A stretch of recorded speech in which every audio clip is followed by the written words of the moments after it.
चलिए structure to ना ध्यान रखिएगा। अब हम लोग सेकेंड पार्ट में हम लोग देखेंगे स्ट्रक्चर नंबर टू। ना स्ट्रक्चर नंबर वन हम लोगों ने देख लिया, अब इसको हम लोग स्ट्रक्चर नंबर टू में देखते हैं। तो स्ट्रक्चर नंबर टू क्या कहता है समझिए उसको। सबसे पहले स्टार्ट करेंगे हम लोग कहाँ से, देयर से, प्लस हेल्पिंग वर्ब से, प्लस नंबर से, प्लस नाउन से, प्लस प्रीपोजिशन से, प्लस कोई भी प्रीपोजिटिव वर्ड लिखा हुआ रहेगा ना प्रीपोजिशन से, प्लस प्लेस ना, प्लस अगर और भी अदर वर्ड इसके एक्सेप्शन में आ जाए तो इसको समझिए कि मैं ऐसा क्यों बता रहा हूँ। क्लियरली समझिएगा इसको, जहाँ डाउट होगा मुझसे तुरंत पूछ लेना है। क्लियर है ना। देखिए जैसे एग्जांपल, सबसे पहले मैंने ये प्रीपोजिशन क्यों कहा आप लोग देखिए ना, आप लोग मेरे डिस्क्रिप्शन में जाइएगा और मैंने वहाँ पर 50 इम्पोर्टेंट प्रीपोजिशंस को लिख दिया है ताकि आपको याद करने में आसानी हो ना। देखिएगा, हालांकि उसके यूजेस में बाद में आपको पढ़ाऊंगा। जैसे में का मतलब होता है इन या एट हो सकता है ना, ध्यान रखिएगा। पर, ऑन या एबव ना, या अपॉन, ठीक है, ध्यान रखिएगा। के पीछे तो बिहाइंड, के बगल में, के बगल में तो बिसाइड। सबको दिख रहा है ना आप लोगों को? थोड़ा सा मैं भी आप लोगों का देख लेता हूँ। हाँ बिल्कुल ठीक है, हो गया। के बीच में, तो के बीच में तीन तरह का होता है ना, ध्यान रखिएगा। जैसे बिटवीन, अमंग और एमिड्स। ठीक है, मैं आपको समझाऊंगा ये सब यूजेस। तो बहुत सारे प्रीपोजिशन होते हैं, ठीक है, आप लोगों को याद कर लेना है। के पहले, बिफोर ना, के बाद, आफ्टर। क्लियर। जैसे मैंने कहा ना कि मैं बहुत सारे प्रीपोजिशन हैं जो आप लोग मेरे वहाँ बोर्ड में पढ़ लेना, डिस्क्रिप्शन में मैंने लिख दिया है और उसका एक कंप्लीट वीडियो भी आएगा बाद में। अभी फ़िलहाल आपको समझाने के लिए मैं इतना ही लिख रहा हूँ।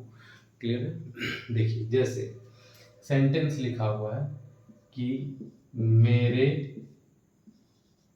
घर के पीछे एक तालाब है। देखिए एक सेंटेंस है, मैंने यहाँ लिखा कि घर के पीछे एक तालाब है। तो आपको क्या पकड़ना है, पहले तो आपको देखना है कि सर नंबर जो है वो कहाँ है। नंबर मतलब संख्या, तो संख्या देखिए यहाँ मिल गया हमको। अब संख्या के बाद हमको ऐसे निकाल लेना कि एक तालाब है, जनरली हमको बनाना है ना। यहाँ से यहाँ तक हम तो पहले पढ़ चुके हैं, यहाँ से यहाँ तक तो हमको बनाना है एक तालाब है। तो सबसे शुरू में लिखेंगे देयर, फिर इसका नंबर एक है इसलिए लगेगा ईच, वो जो पहला स्ट्रक्चर था याद रखिएगा।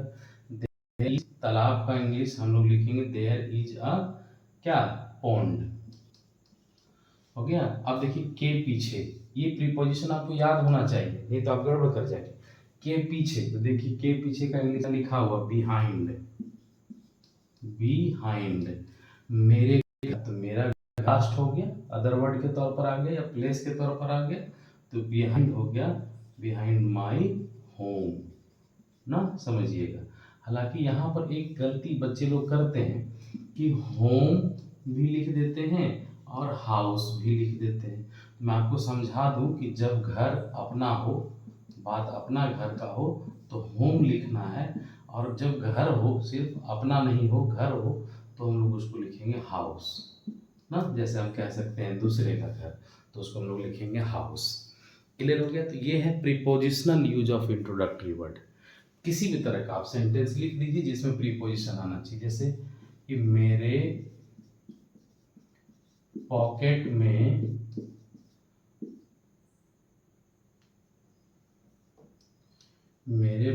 में दो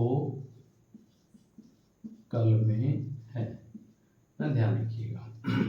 तो हम लोग इसको कैसे बनाएंगे, पहले नंबर ढूंढो। तो नंबर क्या है सर, यहाँ, इसका मतलब इधर से इधर कर दो, तो लिखो देयर, दो है तो इसलिए यहाँ क्या लगेगा, प्लूरल हो गया, देयर आर, कलम का इंग्लिश क्या होगा, पहले नंबर देख लो उसके अनुसार से चलना है ना, देयर आर हो गया, उसके बाद नंबर 2, कलम का हो गया PENS, पेन्स, और उसके बाद प्रीपोजिशन, तो प्रीपोजिशन क्या लिखा, में, तो में हो गया इन, किसका, अदर वर्ड क्या है, या प्लेस क्या है, कहाँ है प्लेस, तो माई पॉकेट। देखिए कितना अच्छा से बन रहा है। आपको सिर्फ और सिर्फ ध्यान रखना है इसके यूज करने के तरीके को ना। तो ये था हमारा स्ट्रक्चर नंबर 2। अब हम लोग देखते हैं स्ट्रक्चर नंबर 3 कि सर इसका स्ट्रक्चर नंबर 3 क्या है। इसके स्ट्रक्चर नंबर 3 कुछ इसी तरह से जुड़ा हुआ है, इसी प्रीपोजिशन से जुड़ा हुआ है। क्लियर है ना, ध्यान रखिएगा। जैसे मैं इसी को समझाता हूँ, इसी में थोड़ा सा और डिटेल हो जाएगा। इसी प्रीपोजिशनल एक्टिविटीज को, स्ट्रक्चर को थोड़ा सा बढ़ाया हुआ है। क्लियर है, जैसे मैं इसे पहले क्लियर कर देता हूँ।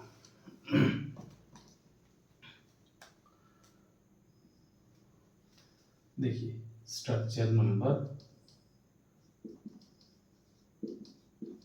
3, there plus helping verb plus number plus noun plus, हाँ मैं यहाँ अदर वर्ड कर देता हूँ क्योंकि इसको अभी एलेबरेट करना होगा, इसको हम लोगों को बढ़िया से समझना होगा। जैसे देखिए अब मैं लिखूंगा कि वहाँ ना, वहाँ खेलने के लिए एक बगीचा है। अब ये जो है सेंटेंस, ये थोड़ा स्टैंडर्ड टाइप का सेंटेंस हो गया।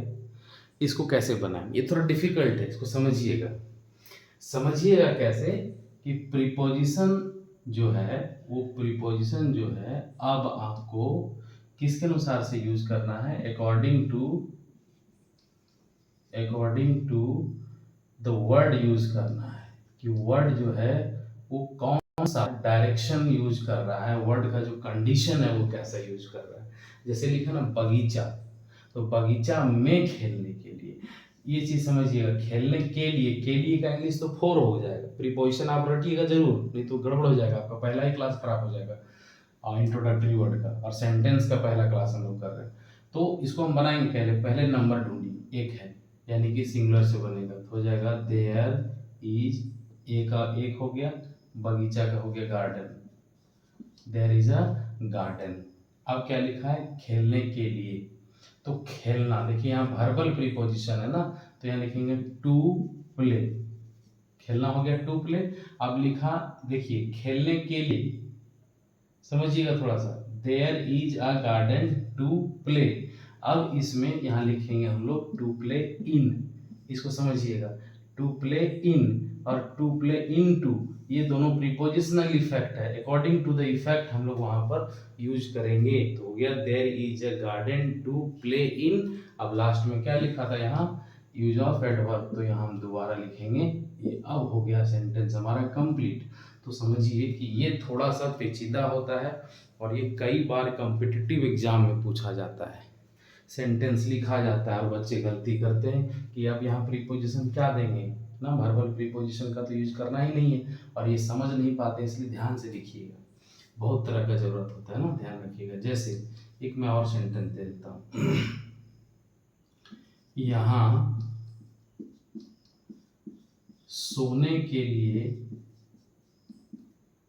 एक, यहाँ सोने के लिए एक खटिया है।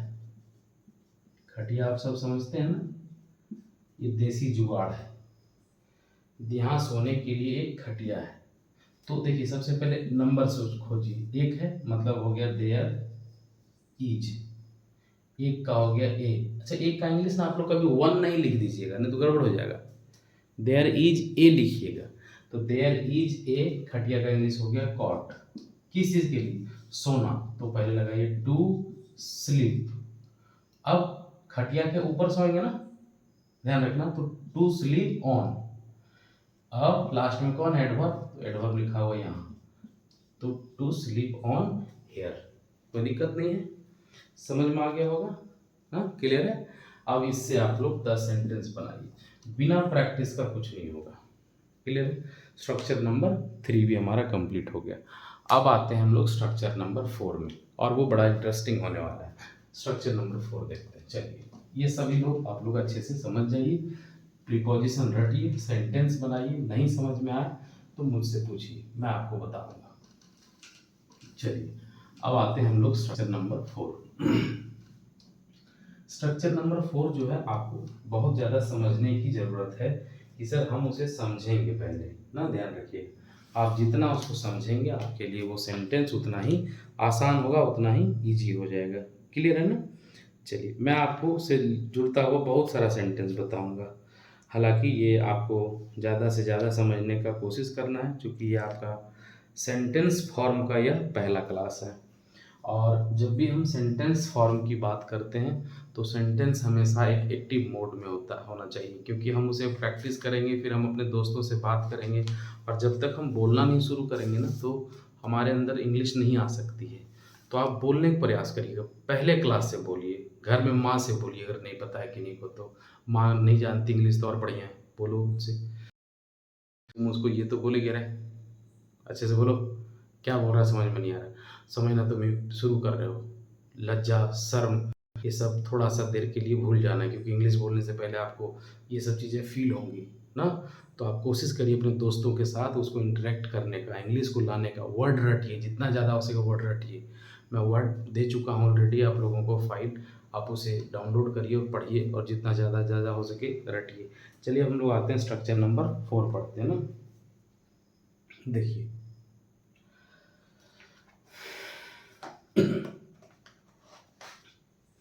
स्ट्रक्चर नंबर 4, सेंटेंस स्ट्रक्चर होगा देयर प्लस हेल्पिंग वर्ब ना, plus nothing plus but plus noun plus other word. अब इसको समझिए थोड़ा सा, यहाँ मैं मेरा ये जो स्ट्रक्चर है ये क्या कहना चाह रहा है, इसको समझिए। ये स्ट्रक्चर देखने में ही थोड़ा ऊट पटांग है, लेकिन इसको समझना बड़ा आसान है। जैसे कोई सेंटेंस बोलता है ना कि वहाँ पानी ही पानी है ना, वहाँ पानी ही पानी है, मतलब इसको समझिएगा। इस सेंटेंस को एलाबोरेट करिए। अगर इसको आपको ट्रांसलेट करने दे दिया जाए तो आप बिना स्ट्रक्चर जाने 100 बार गलत बनाएंगे, 100 बार आप गलत बनाएंगे। इसलिए इसको समझिएगा। लिखा है देयर, कि वहाँ पानी ही पानी है, तो पानी ही पानी मतलब वाटर एंड वाटर, हाँ, ये नहीं लिखेंगे आप कि वाटर एंड वाटर। एक बच्चे को पूछा गया कि सर वहाँ कौन कौन है, इसको ट्रांसलेट करिए। तो उस बच्चे ने क्या किया, ये जो कौन है और कौन है 2 बार लिखा है, तो उसने लिख दिया हु इज देयर, ऐसे। जबकि समझना आपको कि ये बहुत कुछ सिखाता है, वर्ड क्या है यही सीखते हैं हम लोग। तो हु और हु मतलब ये जो है प्लूरल हो गया, तो हमको इसको सिंपल ट्रांसलेट करना था, हु आर देयर, बन गया ये। यही चीज आपको सीखनी है कि वर्ड का इफेक्ट हमको पता होना चाहिए। क्लियर है ना? जैसे यहाँ लिखा है वहाँ पानी ही पानी है, इसको ट्रांसलेट करेंगे कैसे होगा देखिए। यहाँ से सबसे पहले हम लोग स्ट्रक्चर खाली फॉलो करिए। लिखा देयर, अब लिखा हेल्पिंग वर्ब, तो हेल्पिंग वर्ब पानी, वाटर है, वाटर तो काउंटेबल है नहीं। जो चीज़ हम गिनती नहीं कर सकते हैं वो सब के सब सिंगुलर होते हैं, आपको पता होना चाहिए, मैंने बताया भी है। देयर इज, अब इसको फॉलो करिए, नथिंग, जो लिखा है उसको फॉलो करिए, नथिंग। फिर लिखा बट, अब क्या लिखना है यहाँ पर, पानी का इंग्लिश क्या होता है, वाटर। अदर वर्ड में एडवर्ब कौन से लिखा, वहाँ, तो वहाँ का इंग्लिश क्या होगा, देयर। बन गया, बिल्कुल आसान है। There is nothing but water there, कितना आसानी से बन गया। यहाँ खून ही खून था, समझिए। स्टार्ट करिए, स्ट्रक्चर हो गया देयर, इसके साथ लगेगा पास्ट है ना, तो वाज। सिंगुलर पहचानना आसान है, जिसमें एस लिखा हो वो सिंगुलर है, मैंने कई बार पढ़ाया आप लोग को। जैसे इज और आर में पूछा जाए कि सिंगुलर कौन है ना, तो ध्यान रखिएगा इज में एस लिखा है तो ये सिंगुलर है। वाज और वर में सिंगुलर कौन है, तो वाज में देखिए एस लिखा हुआ तो ये सिंगुलर, ये प्लूरल हो गया, ऐसे याद रखिए। तो हो गया देयर वाज। अब स्ट्रक्चर फॉलो करिए, नथिंग बट ब्लड ना, और यहाँ का एडवर्ब क्या होगा, हेयर। देखिए कितने आसानी से बन रहा है, there is nothing but blood here, समझ में आ गया। तो ये सेंटेंसेस के फॉर्म है जो हम लोगों ने यूज करे हैं। इसे आप जितना जल्दी समझ जाए, जितने ज़्यादा फॉलो करें है ना, उतनी ज़्यादा आपको अच्छे से ही सारे टॉपिक समझ में आएंगे। हाँ, ज़रूरी है कि आप स्ट्रक्चर फॉलो करिए, बिना स्ट्रक्चर का आपसे कुछ नहीं बनने वाला है। आप जितना स्ट्रक्चर फॉलो करेंगे उतना अच्छे से बनेगा ना, ध्यान से रखिएगा। हाँ, लेकिन एक चीज़ आप समझिएगा, मैं आपको बता देता हूँ सेंटेंस को फॉलो करने के लिए। जैसे अगर किसी सेंटेंस के तरीके से चलता हूँ, ये आप इसे जितना ज़्यादा एग्जाम्पल आप इसका फॉलो करिए। अब एक चीज़ है जो मैं आपको समझा देता हूँ, कई बार बच्चे वहाँ गलती करते हैं।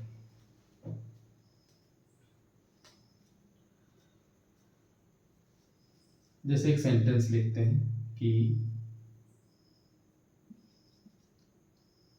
आकाश कमरे में है, एक सेंटेंस है। एक मैं मेरे मन में आया, मैं ऐसे चलते फिरते आपको बता देता हूँ क्योंकि आप यहाँ फंस सकते हैं। सेंटेंस लिखा है कि आकाश जो है एक लड़का का नाम है और वो कमरे में है ना, ध्यान रखिएगा। तो हम लोग क्या करेंगे, अब इसको कैसे बनाएंगे, नंबर तो नहीं है, तो हमारे दिमाग में सवाल आएगा कि सर हम ऐसे बना देते हैं, देयर इज आकाश ना इन दैट रूम। क्लियर है, इन दैट रूम भी लिख सकते हैं, इन द रूम भी हम लोग लिख सकते हैं ना, या इन रूम भी हम लोग लिख सकते हैं। ये किस पर्पस में होता है मैं आपको बताऊंगा। अभी इसके अलग अलग सेंस निकल जाएंगे, अभी आपको पूरी ग्रामर को समझने की जरूरत है, स्टेप बाय स्टेप सीखिए ना, ध्यान रखिएगा। तो इसको हम क्या सही मानेंगे, ध्यान रखना। ऐसे कंडीशन में जब किसी का पार्टिकुलर कंडीशन बता दिया जाए कि आकाश कमरे में है या वो वहाँ है, तो देखना है उसको कि जब तक कि नंबर फॉर्म नहीं करे हम देयर का यूज नहीं करेंगे। जैसे लिखा आकाश कमरे में है तो हम लोग को सिंपल लिख सकते हैं कि Akash is in the room. Clear हो गया। देखिए हमको इस फॉर्म में बनाना है, हमको इस फॉर्म में चलने की जरूरत बिल्कुल नहीं है, नहीं तो सेंटेंस हमारा गलत हो जाएगा। आपके जितने भी सेंटेंसेस हैं आप उसे समझदारी से बनाइएगा, सेंटेंस नहीं समझ में आए आप हमसे पूछ लीजिएगा। क्लियर है। जैसे अगर मैं एक और सेंटेंस बता देता हूँ, दूसरा एग्जाम्पल कि दरवाजे पर मेरा भाई है, तो हम लोग क्या लिखेंगे, there is my brother at the door. ये सही होगा क्या, बिल्कुल नहीं होगा, क्योंकि यहाँ देयर का कहीं यूज है ही नहीं, तो हम ऐसा नहीं करेंगे ना। तो देयर इज सिर्फ हटा दीजिए, ये सेंटेंस अपने आप सही हो जाएगा। My brother is eight the door, इसको बना दीजिए यहाँ से आप, my brother is eight the door. Clear है। देखिए ये सिंपल सेंटेंस। तो सेंटेंस को बनाने से पहले आपको इन छोटी छोटी चीज़ों को ध्यान रखना है। क्लियर है। अब इसे आप अलग अलग फॉर्म में बनाने का कोशिश करिए, अलग अलग तरीके से इसको ढालने का कोशिश करिए। मैं इसके 4 फॉर्म बताऊंगा जहां आप लोग कल प्रयास करेंगे, प्रैक्टिस करेंगे। इसके पॉजिटिव बनाइए, नेगेटिव बनाइए, इंट्रोगेटिव बनाइए ना, क्वेश्चन फॉर्म बनाइए और जितना ज़्यादा हो सके बनाइए। मैं इसका सेंटेंस एक्सप्लेनेशन जब हम लोग करते हैं, सेंटेंस को क्लासीफाई करते हैं, तो अलग अलग फ्रेज में ये, अलग अलग फेज में ये क्लासीफाई होते हैं। मैं उसे करने का एक तरीका सिखाऊंगा जब मैं इंट्रोडक्टरी ऑफ ईट पढ़ाऊंगा। आज के लिए इतना ही। उम्मीद है आप सबको समझ में आया होगा, आप लोगों ने एंजॉय किया होगा। मेरे वीडियो थोड़े लंबे हो सकते हैं बट बोरिंग नहीं होगा, आप अच्छे से समझिए। क्योंकि एक अच्छे से पढ़ने वाले बच्चे को क्या चाहिए, एक अच्छा क्लास चाहिए। उसे कोई फ़र्क नहीं पड़ता 10 मिनट का वीडियो बन रहा है, 20 मिनट का वीडियो बन रहा है, 40 मिनट का वीडियो बन रहा है, आपको समझ में आना चाहिए। प्रैक्टिस करिए, आपको इंग्लिश सिखाने की पूरी जिम्मेवारी मेरी है। आप सीखेंगे, मुझे अच्छा लगेगा। चलिए आज के लिए इतना ही। Thank you. मिलते हैं नेक्स्ट क्लास में डे 4 के साथ। इंट्रोडक्टरी ऑफ ईट पढ़ेंगे और उसे बहुत बहुत बहुत ज़्यादा सीखने का मौका मिलेगा। आपका हमारे वीडियो को देखना, उसे सब्सक्राइब करना, लाइक करना और कंप्लीट तरीके से उसे वॉच करना ही हमारे लिए एक एनर्जी का स्रोत है। तो आप मुझे सिर्फ वो रिसीविंग के तौर पर मुझे देते रहें कि sir it's okay, I am watching your complete video. फिर मैं आपके लिए और मेहनत करूँगा, आपको जितना ज़्यादा हो सके, जितना डीप हो सके, मैं उसे इंग्लिश सिखाने का कोशिश करूँगा। चलिए मिलते हैं नेक्स्ट क्लास में। Thank you very much.